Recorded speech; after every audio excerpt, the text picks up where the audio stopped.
Howdy YouTube, Immortalium here.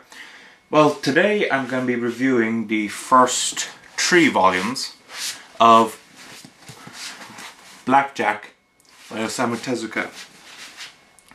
Just before I get into the whole Blackjack reviewing, I'm just going to give you a quick kind of history on it. Basically, how can I put this now? Blackjack, first of all, is Osamu Tezuka's probably second most popular creation behind Astro Boy. And what Blackjack basically is he's kind of this, how could I describe it, a doctor. He's unlicensed, kind of like a Robin Hood-esque kind of character.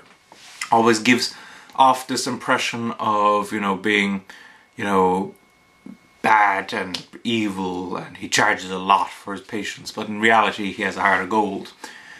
And its structure is very interesting because this is something I'll need to bring attention to.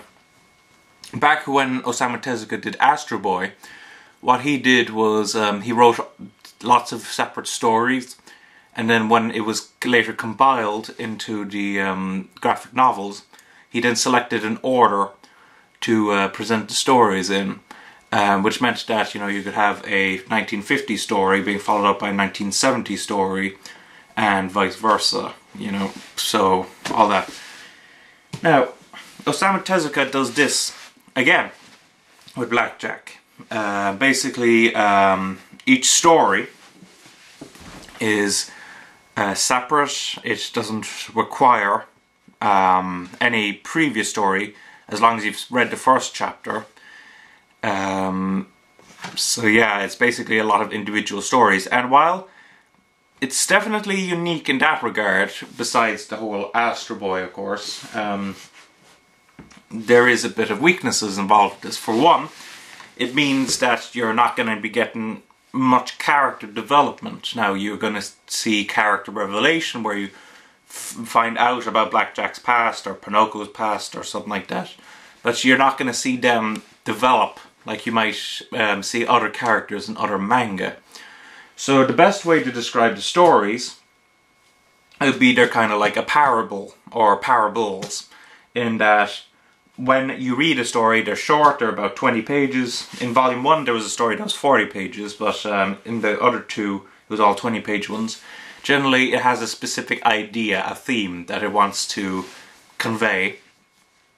And you read it and you get the idea and you go away with, you know, an idea, a parable basically. So, like, I mean, there is something very good about that structure. For one, it's something that we hardly ever see in manga, at least to my knowledge. The only other manga that I'm aware of that does this is Astro Boy. If you can, you know, mention other manga that might have done this, might have, you know, published stories and then organized them differently later in the graphic novels, I would like to hear about them. But so that's good, and of course it makes for very good for when you just want to read a story without being involved in like an overall story. You know, it's quick to read, you know, you can read 20 pages very fast. You know, it's a story that's just itself, so yeah, if you have a bit of spare time, you can just quickly pick it up, read a story, and then just put it back down, move on, which is very good. So yeah, so that's that. Because of the fact that Blackjack is 17 volumes long, and is probably one of the ones that Osamu Tezuka was putting most effort into during the time. It was written between 1973 and 1983. You're going to see a lot of caste system in it. In case you're not familiar, I have mentioned this before, in Osamu Tezuka's manga, what he likes to do is he likes to bring characters back from other stories, like a movie star kind of thing. And generally it works very well. I mean, if you're familiar with the movie Metropolis, I mean, when I say the movie Metropolis, I mean the anime one, you're going to recognize, what is his name, Red Duke over here, and all that jazz. And it works very well generally, except there is just one thing I want to mention about the star system here. And I find this a bit annoying. to be honest, and that is you see characters, you know, come in and play different characters every so often. Like, look, I've just come across an example now. This is, you know, Red Duke, as I just mentioned. But then you see Red Duke here again in a separate story playing a separate character. In fairness, that one isn't too bad because he looks different, you know, he looks younger and more youthful. So you can actually tell it's a different character.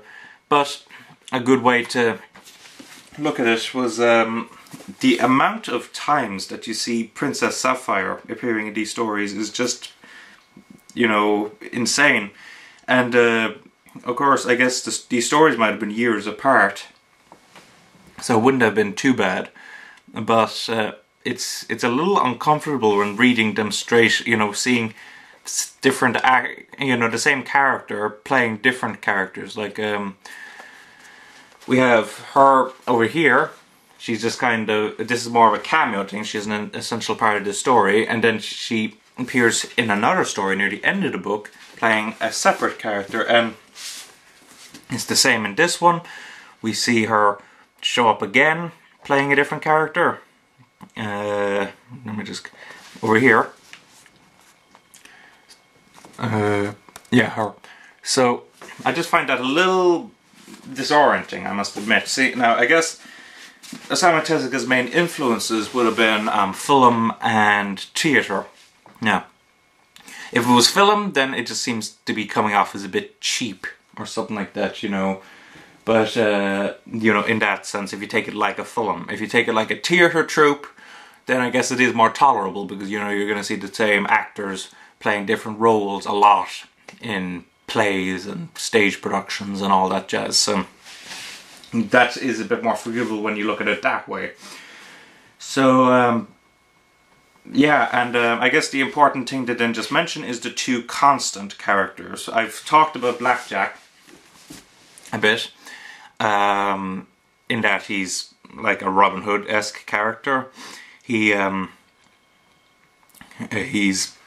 good, you know, he acts all kind of, you know, bad and all that jazz, but in reality he's actually a very good man.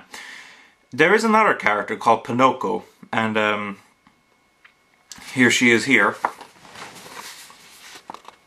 and she's introduced, actually Tezuka decided to make her introduction actually in story number 3, so I guess you do have to read that actually before before continuing on. But she, how can I describe it? She's actually mainly used for comic relief and all that jazz. I mean, she's quite often used to kind of that physical kind of humor. Well, this is Tezuka's most popular work among adult readers in Japan. It is actually a shonen. So of course you need all that kind of, she jumps on top of them and whacks people and all that jazz. But she's actually a very good character. I like her. She also talks in this voice, like, let me just give you a, what if it wanes? It'll just get all shoggy. Let a wife do her work. You know, it's funny. That's how a child talks, and I just find that quite amusing. And then, of course, you have very cute-looking artwork where she does the household chores and everything. So I like her, but of course, there's actually, if you were to see the introduction story with her, there's all this kind of question throughout of, you know, what is her relationship with Blackjack. But as I said before, those chapters do feel, while I really do enjoy them, particularly for the comedy, there is something lacking there when you know that the characters aren't going to change, you know. Like, for example, she goes to school at one point in it, but you know she's not going to end up being there because they would change the status quo. So it's kind of like watching an old episode of Star Trek or what other shows, or maybe watching but I don't know, you know, those old shows where nothing changes, you know, like The Simpsons. Actually, that's a good example. The Simpsons, you know everything must become normal by the end, become the same as it was.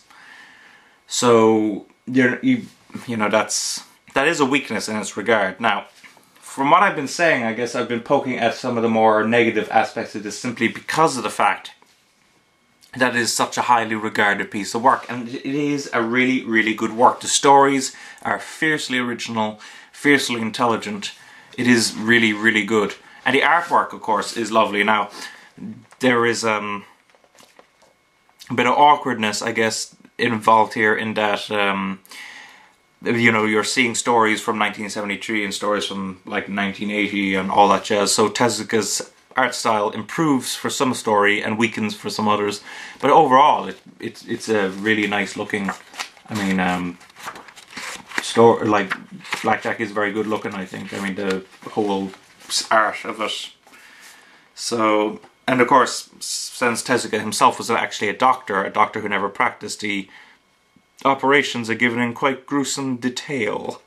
It's a bit gory, but I'll just show you a quick picture. Let's see. Okay. Oh, just found one there. One moment.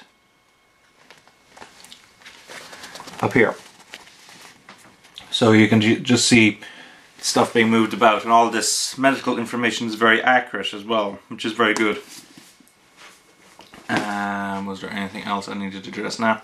So the just one other thing, I guess, is the Vertical. Vertical generally publish a ton of Osamu Tezuka. You know, they publish most of his English works. So of course they did Blackjack as well. One thing I want to mention is that I got the paperback editions of these, and these are fine books. I mean, the paper quality is just fantastic in them. You know, they're bigger than a normal manga. Like, if you want to just get a comparison of the size, like, look at that. It is bigger, and it's very nice. It's a very nice presentation. It's also actually much wider, actually, as well. So that's very good. One thing I don't know if it's if I should criticize it or not. When the first 3 volumes of Blackjack were originally released, they were released in 2 editions, a paperback edition and a hardcover edition.